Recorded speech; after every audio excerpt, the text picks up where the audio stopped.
ప్రభుని ఆరాధించడానికి సహాయకరంగా దేవుని వాక్యం నుంచి మత్తయి సువార్త 12వ అధ్యాయం 20వ వచనం చూసుకుంటాం. The sentence is speaking about the Lord Jesus and one of the things he does or does not do.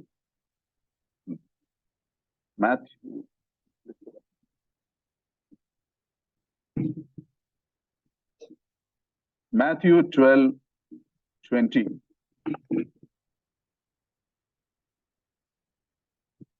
మత్తయి సువార్త 20వ అధ్యాయం 12వ అధ్యాయం 20వ వచనం.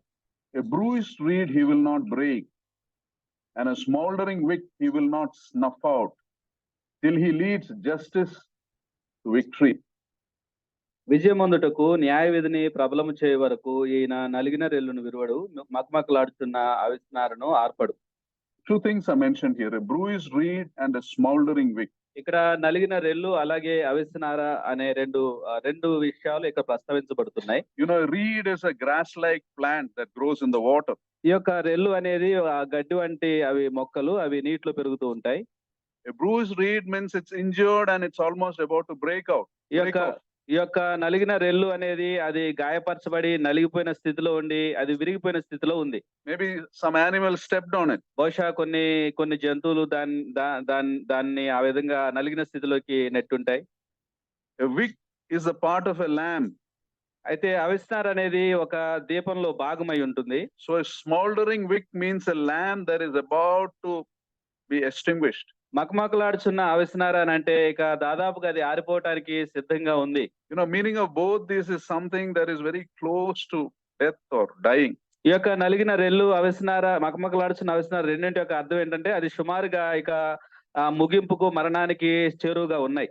And here the word of Lord says about the Lord Jesus: a bruised reed he will not break, and a smoldering wick he will not snuff out. అయితే ఇక్కడ ప్రభువైన యేసు గురించిన ఒక మాట ఏంటంటే ఆయన నలిగిన రెల్లును విరువడు, మకమకలాడుచున్న అవిస్నారను ఆర్పడు అని ప్రస్తావించబడింది. And this is a picture of the gentleness of God in our lives. మన యొక్క జీవితాలలో దేవుడు కలిగి ఉన్న కనికరానికి ఇది దృశ్యంగా ఉంది.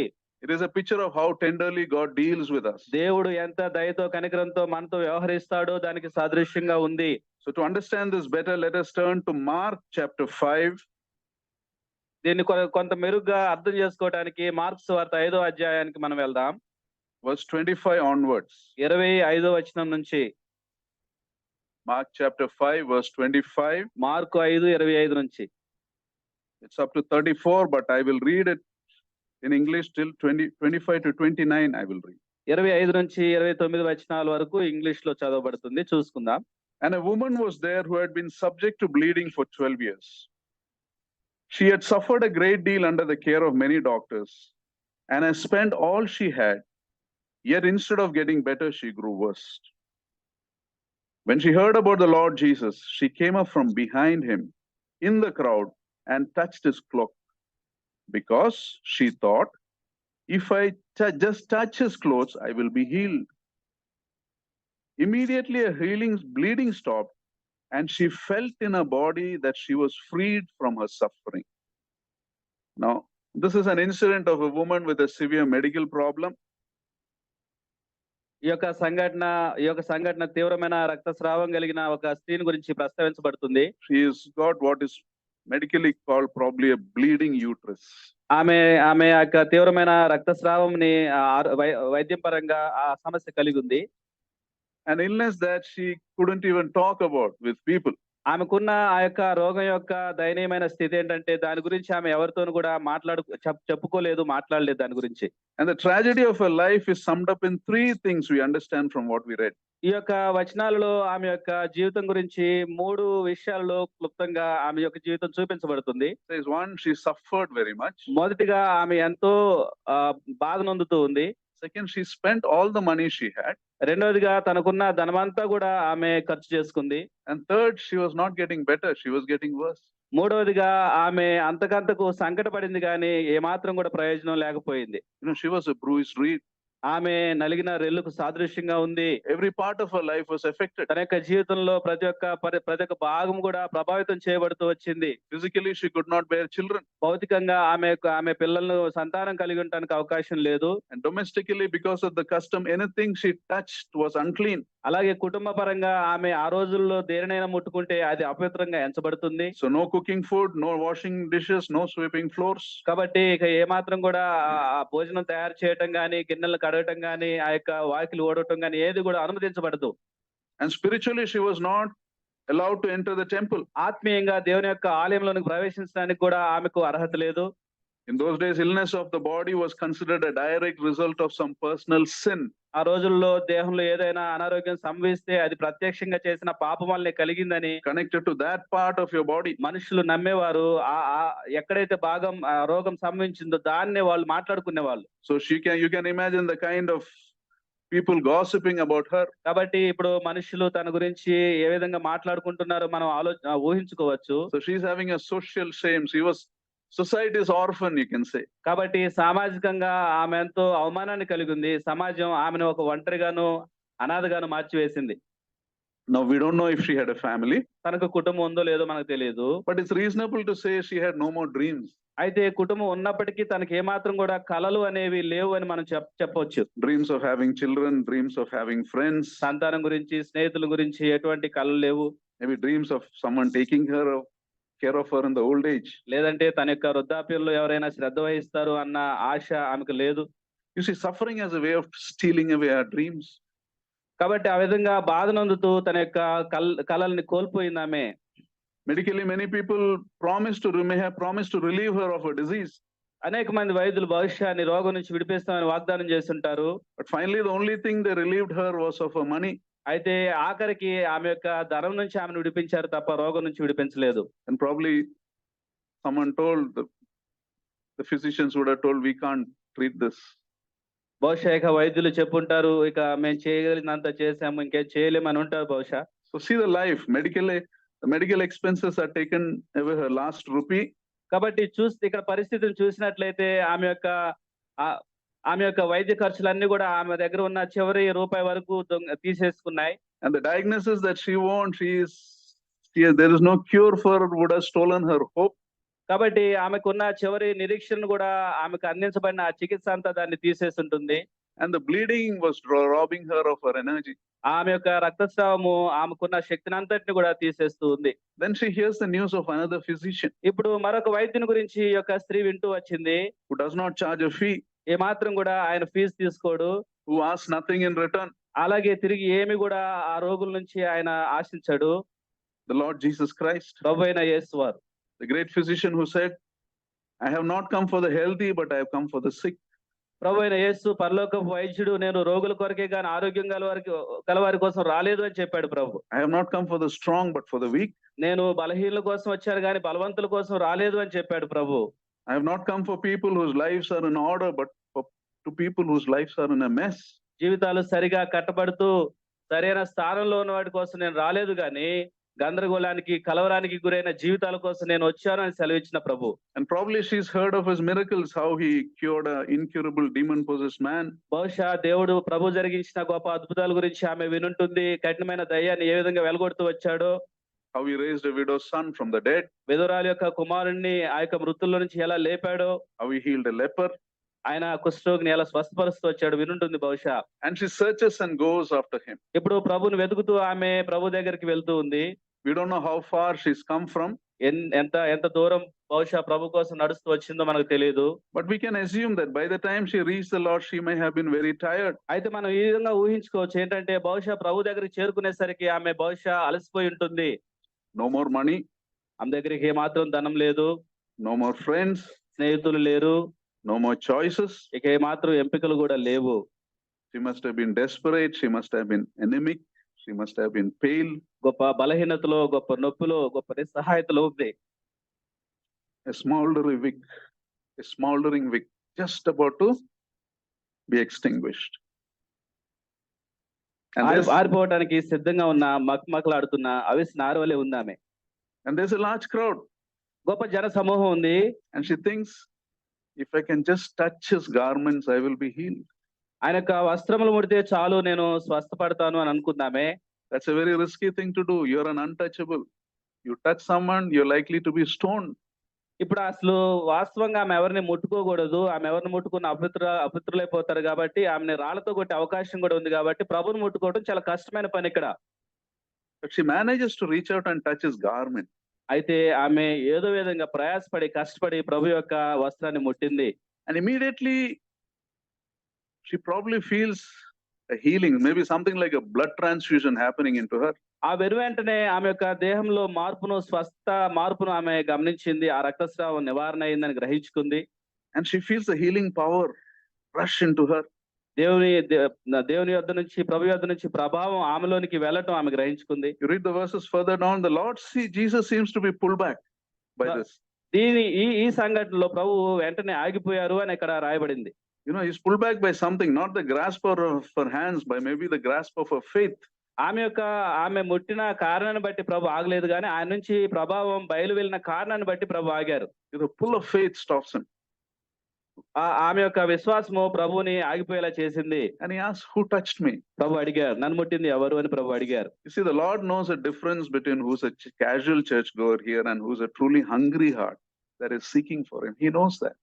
ప్రభు ఆయన్ని విశ్వాసంతో ఎంతో గొప్ప ఆశతోటి ముట్టే వారికి సహజంగా ఆయన దగ్గరకు ఏదో నార్మల్ గా వచ్చే వారికి మధ్య భిన్నత్వాన్ని తేడాని ప్రభు కనుగొనగలరు. He knows a hungry heart that is here who's pushing through the pain and the problems and the pressure and wants to touch him by faith. సమస్యల చేత, ఒత్తిళ్ల చేత, బాధల చేత ఆశ కలిగిన ప్రాణంతో ఆయన దగ్గరకు వచ్చి ఆయన ముట్టేవారు ఎవరో ప్రభువుకు స్పష్టంగా తెలుసు. Coming to the story, she is called and he comes before him. ఆమె పిలువబడింది, ఆమె ప్రభు దగ్గరకు వచ్చి ఎదురుగా నిలబడింది. So how would she be feeling? She never wanted anyone to know about this. She never even wanted the Lord to know about this. So how would she be feeling? ఇప్పుడు ఆమెకున్న ఆ యొక్క బాధను గురించి, ఆ యొక్క రోగం గురించి ఆమె ఎవరితో కూడా చెప్పాలనుకున్న మనసు ఆమెకు లేదు కాబట్టి ఆమె ఎంతగా బాధపడి ఉంటుంది. She must be feeling fearful. బహుశా ఎంతో భయక్రాంతురాలై ఉంటుంది. And embarrassed. అలాగే ఎంతో అసౌకర్యంగా భావించి ఉంటుంది. What will he say? What will he do? నేను ఈ విధంగా చెప్తే ఆయన ఏమంటాడో ఏమనుకుంటాడో అని బహుశా ఆలోచించి ఉంటుంది. And here we see the amazing picture of the gentleness of God. అయితే దేవుని యొక్క గొప్ప కనికరానికి సాదృశ్యాన్ని ఈ వచనాల్లో మనం చూడగలం. You see, it didn't bother the Lord that the woman came to him as a last resort. తన యొక్క ఆఖరి ప్రయత్నంగా ప్రభు దగ్గరకు వచ్చినప్పుడు ప్రభు ఏమాత్రం కూడా ఆఖరిగా తన దగ్గరకు వచ్చింది అని ఏమాత్రం కూడా ప్రభు ఆయన అనుకోలేదు. You see, when someone comes to us after everything has failed, we behave very differently, right?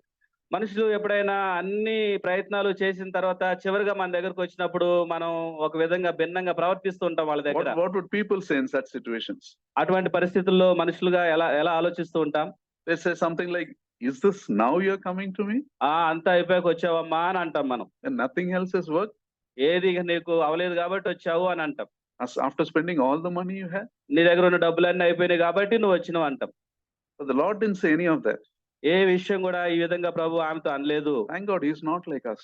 దేవునికి స్తోత్రం, మనలాంటి వాడు కాదు దేవుడు. It didn't bother the Lord that she came to him as a last resort. తన యొక్క ఆఖరి ప్రయత్నంగా ప్రభు దగ్గరకు వచ్చినప్పటికీ కూడా ప్రభు ఆ విషయమై ఏమాత్రం కూడా బాధపడలేదు. It was enough for him that she came. ఆమె చివరికైనా ఆయన దగ్గరకు వచ్చింది, అంతే చాలు అనుకున్నాడు ప్రభు. You know, some of us take a long time in coming to our senses, so he doesn't keep looking at the watch at the time. వారి యొక్క జీవితాలలో వారి యొక్క జీవితాలు అంతా ఖర్చు అయిపోయిన తర్వాత ఆయన దగ్గరికి వస్తూ ఉంటారు. ఆ విషయం ప్రభువుకు తెలుసు. He's willing to wait. ఆయన వారి కొరకు వేచి ఉండడానికి సిద్ధపాటు కలిగిన దేవుడు. Also remember, had the Lord ignored her, nobody would have noticed, nobody would have blamed him. నిజంగా ప్రభు గాని మన కొరకు ఆగి ఉండకపోతే, వేచి ఉండకపోతే మనం ఎవరు కూడా ప్రభు దగ్గరకు వచ్చేవాళ్ళం కాదు. By society's standards, she was a burden to society. సామాజిక ప్రమాణాలతో పోల్చి చూస్తే సమాజానికి ఆమె గొప్ప భారము, బరువుగా ఉంది. The culture of that day was women were treated like second-class citizens. అసలు ఆ రోజుల్లో ఉన్న ఆచారాలను బట్టి చూసినట్లయితే మహిళలు, స్త్రీలు రెండవ స్థాయి పౌరులుగా ఎంచబడిన కాలం అది. And in those days, one of those prayers that these proud religious men used to make was, "Thank God I am not a woman." గొప్ప గర్విష్ఠులుగా ఉన్న ఆనాటి ఆ మత బోధకులు ఏమని ప్రార్థన చేసేవాళ్ళు అంటే, నేను స్త్రీగా పుట్టినందుకు వందనాలు అని చేసేవాళ్ళు. Even our Indian culture is like that, right? We don't call widows for functions and all. ఇప్పటికీ మన యొక్క దేశం యొక్క సంస్కృతి అలానే ఉంది. స్త్రీలను అలానే మనం అవమానిస్తూ ఉన్నాం. Actually, it was less risky and easier to ignore her for the Lord. For the Lord, it was less risky to ignore her. ఆమెని ఆ విధంగా అసలు విడిచిపెట్టడం చాలా చిన్న పని ప్రభుకైతే. But he was the God who made her, and he was never going to do that. అయితే ఆమెను ఆ విధంగా అశ్రద్ధ చేయటం కూడా ప్రభుకి ఇష్టం లేదు. ఎందుకంటే ప్రభు ఆమెను సృజించారు కాబట్టి. And he looks at her, ప్రభు ఆమె వైపు చూశారు. the great master physician and the patient face to face. ఇప్పుడు పరలోకపు వైద్యుడు అలాగే రోగంతో బాధపడుతున్న రోగి ముఖాముఖిగా ఇక్కడ తటస్థించింది. He knows the whole story of her life, the last 12 years. 12 సంవత్సరాల నుంచి ఆమె పడుతూ వచ్చిన ఆ కష్టమంతా ప్రభుకు తెలుసు. He sees that isolation, he sees the shame, he sees the pain. ఆమె యొక్క అవమానము, ఆమె యొక్క ఒంటరితనం అన్ని ప్రభువు తెలుసు. He knows how much she has gone through. ఎన్ని బాధలు గుండా వెళ్ళిందో తెలుసు. And the Lord addresses her with one word here. What is that word? Daughter. ఒక్క మాటతో ప్రభు ఆమెని సంబోధిస్తూ ఉన్నారు. ఆ మాట ఏంటంటే నా కుమార్తె, నా కుమారి Not అంటున్నాడు. woman, daughter. స్త్రీ అని పిలవట్లేదు, నా కుమార్తె అని అంటున్నాడు. Is the only woman the Lord called daughter. The woman who was called daughter. దేవుని వాక్యంలో కుమార్తెగా పిలువబడిన ఏకైక వ్యక్తి ఈమె. What does daughter mean? కుమార్తె అంటే అర్థం ఏమిటి? That means you may be orphan, but you have a new home. నువ్వు ఒక అనాథగా నువ్వు ఉండుండొచ్చు, కానీ నీకు ఒక నూతనమైన గృహం ఉంది. A new home in God's house. దేవుని యొక్క కుటుంబంలో నీకు నూతనమైన స్థానం ఉంది. So he not only gives her a healing, he's giving back her dreams. ఇప్పుడు కేవలం ప్రభు ఆమెకి స్వస్థతను మాత్రమే ఇవ్వకుండా ఆమెకు ఒక నూతనమైన కళల్ని కూడా ఇస్తూ ఉన్నాడు. A bruised reed he will not break. నలిగిన రెల్లును ఆయన విరువడు. A smoldering wick he will not snuff out. మకమకలాడుచున్న అవిస్తారును ఆయన ఆర్పడు.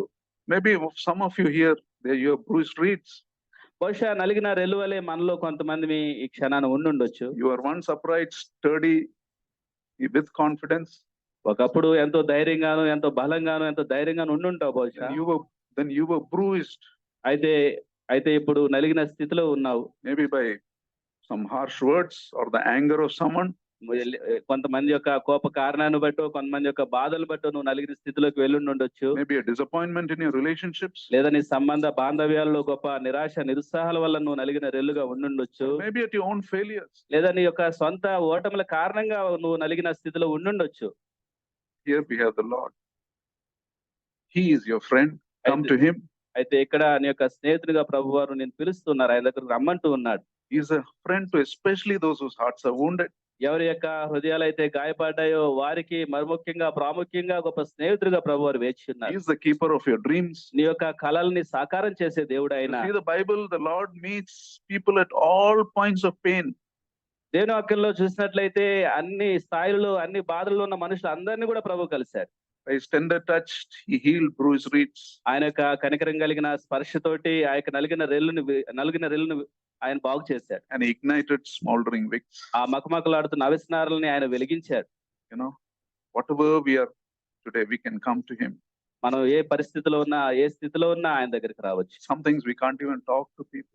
మనుషులతో కొన్ని మాట్లాడుకోలేని పరిస్థితులైనా సరే మన ప్రభు We can't దగ్గరికి talk to our closest people because they can't understand. సమీపస్తులతో మాట్లాడుకోలేని విషయాలైనా సరే మనం ప్రభు దగ్గర తీసుకురావచ్చు. But you can come to him. మనం ప్రభు దగ్గరికి ధైర్యంగా రావచ్చు. He understands and he cares. ఆయన అర్థం చేసుకుని నీ పట్ల గొప్ప శ్రద్ధ వహిస్తాడు. He not only heals us, he makes us his own.